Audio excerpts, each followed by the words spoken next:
Ya, salam sejahtera tuan-tuan dan puan-puan. Selamat datang ke saluran Huako. Cuaca sudah kian berubah dan mungkin akan berhujan nanti.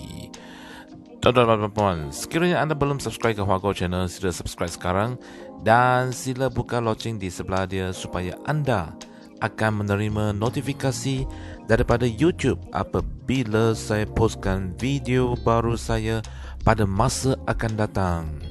Jadi tuan-tuan dan puan-puan, sila subscribe sekarang dan kita akan tengok berita yang gempa ini sekarang juga. Ya, berita dari Malaysia kini. Mat Sabu pertahan kerjasama di saat Anwar dihujani kritikan. Wow.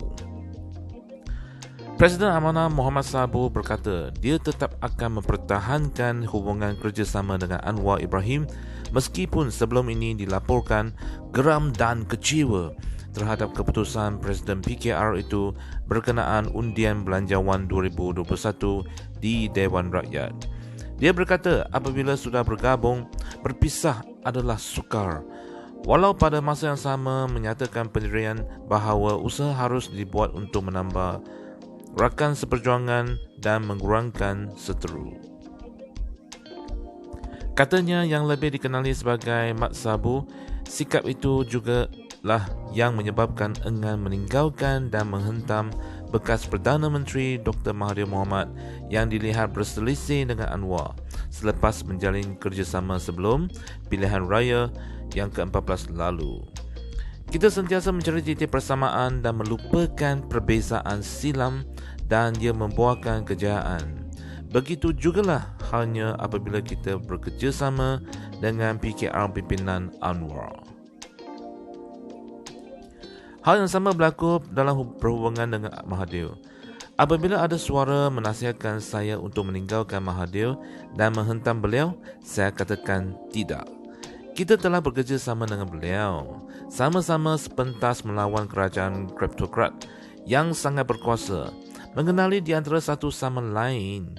Masakan saya hendak memaki hamun beliau, katanya dalam satu kenyataan hari ini. Mengulas hubungan dalam Pakatan Harapan dan khususnya Anwar, Mat Sabu berkata ia sudah terjalin selama 20 tahun dengan pelbagai kesukaran yang ditempuhi justru perlu dipertahankan. Di sebalik semua pihak mempunyai kelemahan masing-masing yang boleh diperbaiki. Yang lebih utama bagi kita adalah kesatuan dan persahabatan, katanya. Mahathir yang sebelum ini mengetuai Pakatan Harapan tidak lagi dalam gabungan itu setelah kejatuhan pentadbiran pimpinannya akhir Februari lalu. Dia dilantik menjadi Perdana Menteri selepas kemenangan dalam pilihan raya umum ke-14 dan janji akan menyerahkan jawatan itu kepada Anwar. Ekoran kejatuhan kerajaan Pakatan Harapan, Mahathir menyalahkan orang nombor 2 dalam partinya, Muhyiddin Yassin, dengan dakwaan mengkhianatinya. Pun begitu, ada pihak dalam PKR yang menyalahkan Mahathir kerana tidak berunding dengan Pakatan Harapan sebelum meletakkan jawatan sebagai Perdana Menteri. Hubungan dingin antara Anwar dan Mahathir turut meretakkan hubungan pembangkang. Misalnya, dalam amanah ada sebahagian yang mahu pimpinan parti memutuskan hubungan dengan Mahathir. Menghuraikan pendiriannya berkenaan kerjasama dalam politik, Muhammad membangkitkan sejarah kerjasama yang dijalinnya sejak berada dalam PAS sejak 1980-an.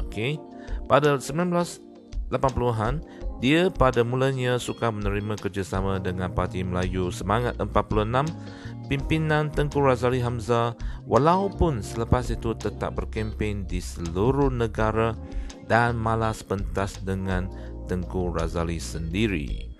Begitu juga ketika PAS bekerjasama dengan Parti Keadilan Nasional sebelum ditukar kepada PKR untuk menentang Mahathir sejak akhir 1990-an. Anwar dihujani kritikan setelah dia memutuskan agar wakil rakyat pembangkang tidak melakukan undi belah bahagi semasa bacaan kedua Belanjawan 2021 Khamis lalu. Ini setelah Anwar pada September lalu mendakwa Muhyiddin hilang majoriti di Dewan Rakyat dan dia mempunyai cukup sokongan untuk membentuk kerajaan baru. Undian itu boleh dilihat sebagai satu bentuk undi percaya kepada Muhyiddin Yassin dan akan menunjukkan tahap sokongan Perdana Menteri di Dewan Rakyat. Selepas sidang, Anwar berkata keputusan untuk tidak mengadakan undi belah bahagi adalah agak pembangkang tidak dilihat menolak sepenuhnya Belanjawan 2021 yang turut menyertakan tambahan bantuan kepada rakyat. Katanya lagi, Pakatan Harapan akan meminta undi belah bahagi di peringkat jawatan kuasa ketika Dewan Rakyat akan mengundi setiap peruntukan kementerian. Bagaimanapun, sumber dalam Pakatan Harapan memberitahu Malaysia kini, keputusan kami selalu mungkin ekoran Anwar tidak dapat meraih cukup sokongan untuk menghalang Belanjawan 2021 daripada diluluskan.